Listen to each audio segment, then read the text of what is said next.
మీరు ఆలోచన చేయండి. బీఆర్ఎస్ బీజేపీ కుమ్ముక్కైంది. ఇవాళ వాళ్ళిద్దరు ఒక్కటై కాంగ్రెస్ను ఓడించాలని కుట్రలు చేస్తారు.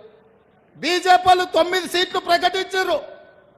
బీఆర్ఎస్ వాళ్ళు ఆ సీట్లలో అభ్యర్థులను ఎవరిని ప్రకటిస్తలేరు. ఎందుకంటే వాళ్ళు పోయి ప్రచారం చేసుకోవాలి. బీఆర్ఎస్ వాడు కూడా 4 సీట్లు ప్రకటించాడు.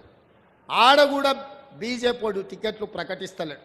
వీళ్ళ అవగాహన ఎట్లుందో చూడండి. ఎందుకే నామనాగేశ్వరరావుకి టికెట్ ఇవ్వవా? ఖమ్మం జిల్లాలో ఎందుకో ప్రకటించలేదు? ఎందుకు ప్రకటించలే? నీ పార్టీ దిక్కు లేదా?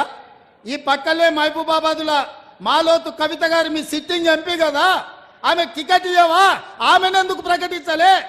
హరీష్ రావు అదే విధంగా కేసీఆర్ ఉన్న మెదక్ జిల్లాలో మీకు అభ్యర్థి దొరకలేదా? సంఖ్య నాకుతుండ్రా మెదక్ జిల్లా పార్లమెంట్ అభ్యర్థిని ఎందుకు మీరు ప్రకటించలే?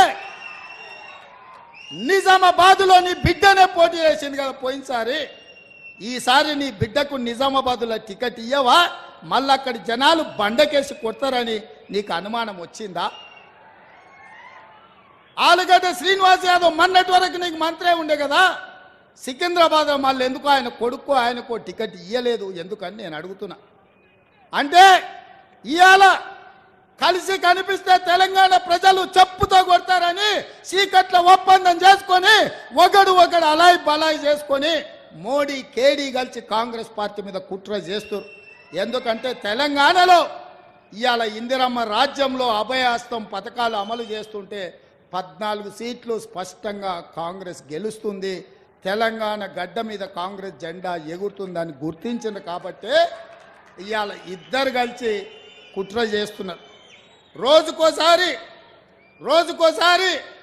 డాక్టర్ లక్ష్మణ్ అంటున్నాడు ఎన్నికలు అయిన తర్వాత ఈ ప్రభుత్వం ఉండదని. నేను అడగదలుచుకున్న డాక్టర్ లక్ష్మణ్, అయ్యా నీ దగ్గర ఉన్నది 8తో ప్రభుత్వాన్ని ఎట్లా ఏర్పాటు చేస్తావు చెప్పని నేను అడుగుతున్నా. అంటే బీఆర్ఎస్ బీజేపీ ఒక్కటై కుమ్ముకై కుట్ర చేసి ఈ ప్రభుత్వాన్ని పడగొట్టాలన్న ఆలోచన చేస్తున్నారు.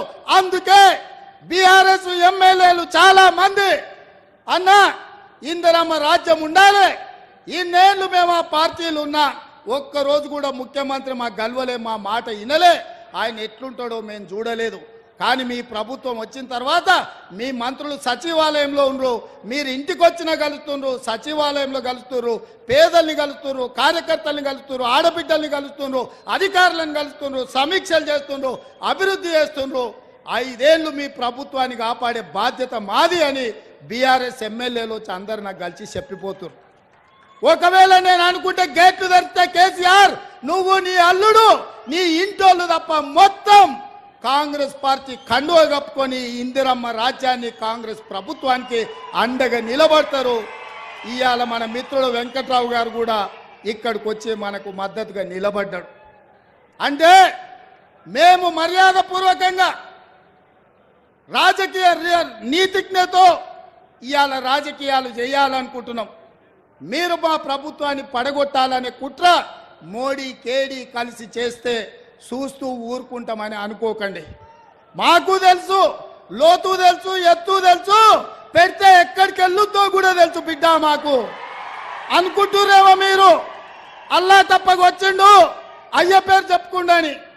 బిడ్డ నల్లమల నుంచి తొక్కుకుంట ప్రగతి భవన్లో బద్దలు కొట్టి నిన్ను బజార్లకు ఇడిచి ఇందిరమ్మ రాజ్యం కాంగ్రెస్ ప్రభుత్వాన్ని తీసుకొచ్చినాం. అందుకే చివరిగా ఒక్క మాట చెప్పదలుచుకున్నా, మాతో గోక్కోవద్దు బిడ్డ, గోక్కున్నోడు ఎవడు బాగుపడాలి.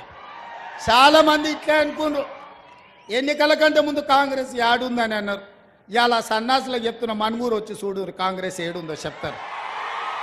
ఈ వేదిక మీద చూడుని, గా కింద మా కార్యకర్తల్ని చూడుని. మా కార్యకర్తల సప్పులకు మీ గుండెలు వగిలి సావాలి బిడ్డ.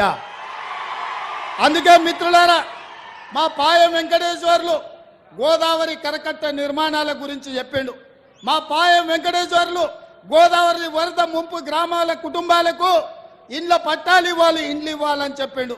సీతారామ ప్రాజెక్టుకు సంబంధించి ఇంకా కొంత అభివృద్ధి చేయాలని చెప్పిండు. అదేవిధంగా పులుసుబంత ప్రాజెక్టు నిర్మాణం చేపట్టాలని చెప్పిండు. పోడు భూముల పట్టాలు ఇవ్వాలని చెప్పిండు.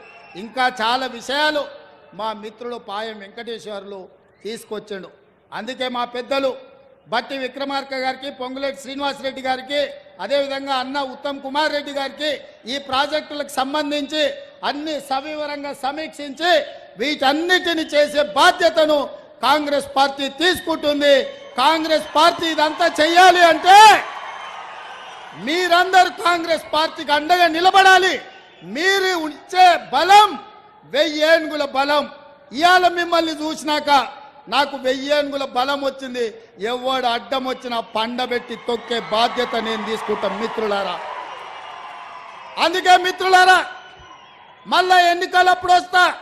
ఈరోజు సోనియా గాంధీ గారు బలరాం నాయకును మాజీ కేంద్ర మంత్రిని మహబూబాబాద్ పార్లమెంట్ అభ్యర్థిగా నిలబెట్టిండ్రు. 150,000 ఓట్లతోటి మహబూబాబాద్ ఎంపీగా గెలిపించండి. మీ సమస్యల్ని పరిష్కరించే బాధ్యత కాంగ్రెస్ పార్టీ ఇందిరమ్మ రాజ్యంలో తీసుకుంటామని తెలియజేస్తున్నా. మీరందరు సిద్ధమేనా? సిద్ధమేనా? సిద్ధమేనా? సిద్ధమేనా? సిద్ధమేనా? సిద్ధమేనా? గట్టిగా, ఇంకా గట్టిగా, ఇంకా గట్టిగా కేసీఆర్ గుండెలు వలగాలి, ఢిల్లీలో మోడీ చెవులు బలగాలి. సిద్ధమేనా? సిద్ధమన్న వాళ్ళందరూ చేయి పైకెత్తండి.